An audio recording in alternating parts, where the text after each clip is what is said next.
అర్థం కాని పరిస్థితి ఏమంటే అంటే రాష్ట్రంలో టీఆర్ఎస్ సర్కారు కేసీఆర్ గారి సర్కారు ఉన్నప్పటికీ కూడా అసలు ఏ ఎలక్షన్ పెట్టినా కూడా ఇక్కడ గెలిచే అవకాశం లేదు.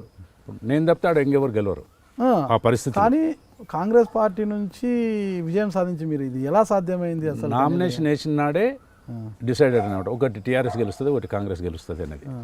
టీఆర్ఎస్ కసిరెడ్డి నారాయణ రెడ్డి, ఇక్కడ కాంగ్రెస్ దామోదర్ రెడ్డి. ఎందుకంటే మాకున్న సంబంధాలు అంటే పదవిలో ఉన్నప్పుడు అందరినీ కలపకపోవడం, నాన్ కాంట్రవర్షియల్గా పోవడం, అవతల పార్టీల వరకు డెవలప్మెంట్లో సహకరించడం, అది మాకు చాలా ప్లస్ అయింది. అంటే జిల్లాను డెవలప్ చేయాలనే కాన్సెప్ట్తో పోయినాం. మీరు లోకల్ బాడీస్ నుంచి కదా గెలిచింది?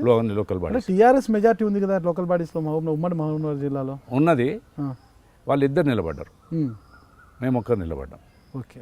మళ్ళీ టీడీపీకి కూడా ఒకరు నిలబడ్డారు, టీడీపీ బీజేపీకి అలయన్స్ కూడా ఒకరు నిలబడ్డారు. అయినా నామినేషన్ వేసి బయటకు వచ్చినాడే నన్ను ప్రెస్లో అడిగితే ఒకటి చెప్పినాను, నాకు 30 to 40 ఓట్స్ టీఆర్ఎస్కి గెలుస్తాయి, నేను 100% గెలుస్తాను. ఎందుకంటే నాకు ఆ కాన్ఫిడెన్స్ అంటే వాళ్ళకు ఉన్నటువంటి సంబంధాలు. ఎందుకంటే నేను వేస్తున్నాను తెలిస్తేనే నాకు ఫోన్లో వచ్చి చేసిండ్రు, ఒక ఓటు అయితే మీకు వేస్తాం, ఒక ఓటు మేము మా టీఆర్ఎస్కి వేసుకుంటామని వాళ్ళు ఓపెన్గా చేసారు. మంత్రులు ఎంత ప్రెషర్ చేసినా, మంత్రులు కాన్స్టిట్యున్సీలో మీటింగ్ పెట్టారు. కాన్స్టిట్యున్సీలో మీటింగ్ పెట్టినప్పుడు మంత్రులకి ఓపెన్గా చెప్పారు వాళ్ళు, ఒక ఓటు అక్కడ వేస్తాం సార్, ఒక ఓటు ఇక్కడ వేస్తాం. అరే అట్లేదా మన పార్టీ కదా అంటే, కాదు సార్, ఆ సార్కి ఒకసారి ఓటు వేయాలి, మేము మంచి వ్యక్తి గెలిపించుకోవాలి అనే భావంతో. ఏంటా మనిషి అంటే ఒకటే ఉంటుంది పొలిటికల్ సిస్టంలో ఏముంటుంది, అందరినీ ఒక దృష్టితో చూస్తే పార్టీలు ఎలక్షన్ అప్పుడే పార్టీ, ఎలక్షన్ తర్వాత డెవలప్మెంట్లో అన్ని పార్టీలను అందరిని కలుపుకోవడం. ఇవాళకి కూడా నన్ను ఎవరు కూడా కాంట్రవర్సీ చేయరు. మా జిల్లాలో ఇవాళ ఉన్నట్టు కృష్ణారావు కానీ, లక్ష్మారెడ్డి కానీ, మా కాంగ్రెస్లో కానీ నన్ను ఎవరు వ్యతిరేకించి నా మీద ఎవరు కామెంట్ చేసే స్టేజ్ తెచ్చుకోలేదు నేను. అది నాకు అడ్వాంటేజ్. అంతే, తొలి నుంచి కూడా సామరస్యంగా పోతున్నారు. అంతే కలుపుకపోయేది, సామాజిక ఎవరితో కాంట్రవర్సీలు పడేది లేదు. నాతో అయ్యేది ఉంటే అవుతుందని చెప్తాను, కాదంటే కాదని చెప్తాను. ఓకే. ఎవరితో కూడా వివాదాలు లేవు, గొడవలు లేవు, హ్యాపీగా ప్రశాంతంగా జీవనం సాగిస్తారు. అంతే. ఓకే. ఇకపోతే అసలు మీ కుటుంబ నేపథ్యం గురించి మనం పరిశీలిస్తే, మీ తండ్రి కానీ, మీ వాళ్ళు ఎవరైనా కానీ, మీ పెద్దనాన్నగారు కానీ, మీ తాతలు కానీ ఎవరు రాజకీయాలు ఉండేవారా? మా ఫ్యామిలీలో మా తాత ఫ్యామిలీలో అయితే ఎవరు లేరు యాక్చువల్గా. మీతోనే రాజకీయం స్టార్ట్ అయిందా? అంటే మా పెద్దన్న వాళ్ళు మండల్ అప్పుడు పంచాయతీ సమితిస్ ఉండేది, సమితిస్లో వైస్ ప్రెసిడెంట్ అనేది, ఊర్లో సర్పంచ్ అనేది అవి ఉంటుండే. గ్రామం కాడికి మేమే ఉంటాం. మీతోనే స్టార్ట్ అయింది, మీ జనరేషన్ నుంచి రాజకీయం? గ్రామం నుంచి బయటకు వెళ్ళడం నేనే అనుకోండి. అంటే మా పేరెంట్స్ అంటే మా కజిన్ చిన్నాయనలు ఉండే, అచ్యుతారెడ్డి అంటేనే రెవెన్యూ మినిస్టర్ ఉండే, మా పక్క ఊరే, మా పాలెల్లి అనమాట. కానీ అచ్యుతారెడ్డి, మొమ్మాయిపల్లి రామచంద్రారెడ్డి అని జిల్లా పరిషత్ చైర్మన్ ఉండే, ఫస్ట్ జిల్లా పరిషత్ చైర్మన్ మా కజిన్ చిన్నాయన అవుతాడు. అచ్యుతారెడ్డి రెవెన్యూ మినిస్టర్ అవుతాడు.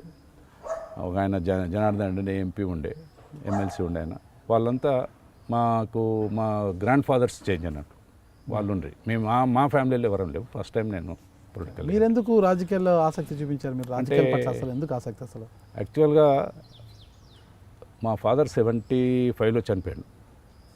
ఊర్లో అగ్రికల్చరు చేసేటోళ్ళు ఎవరు లేకుంటే అగ్రికల్చర్కు ఎంటర్ అయినా నేను. ఊర్లో పోయినప్పుడు ఊర్లో ఒక 2 years తర్వాతనే ఎలక్షన్స్ వస్తాయి, గ్రామ పంచాయతీ ఎలక్షన్స్ వచ్చినాయి.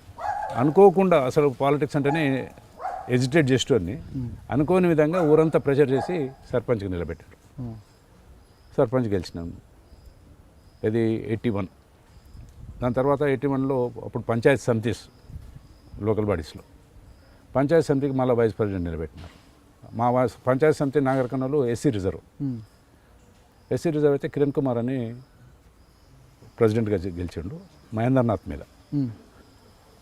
నేను జనరల్ సీటు వైస్ ప్రెసిడెంట్ ఉంటుంది, వైస్ ప్రెసిడెంట్గా నన్ను నిలబెట్టాను, నేను గెలిచిన.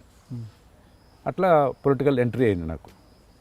ఆ 5 years పంచాయతీ సమితి. మీరు చూస్తున్నారు ఐ డ్రీమ్ న్యూస్ని. మీరు చూస్తున్నది ఐ డ్రీమ్ న్యూస్. అంటే కళలని నిజం చేస్తూ ప్రజలకి నిజాలని కళల ద్వారా తీసుకొచ్చే ఐ డ్రీమ్కి మై బెస్ట్ విషెస్. మీరు చూస్తున్నది ఐ డ్రీమ్ న్యూస్. మీరు చూస్తున్నారు I dream channel. For more videos, please subscribe I dream. మరిన్ని వీడియోల కోసం ఐ డ్రీమ్ని సబ్స్క్రైబ్ చేయండి. Please subscribe I dream. And I'm very much satisfied with the way interview went on. Kindly subscribe to I Dream. For more videos, subscribe to iDream. and loads of fun entertainment and content. Do watch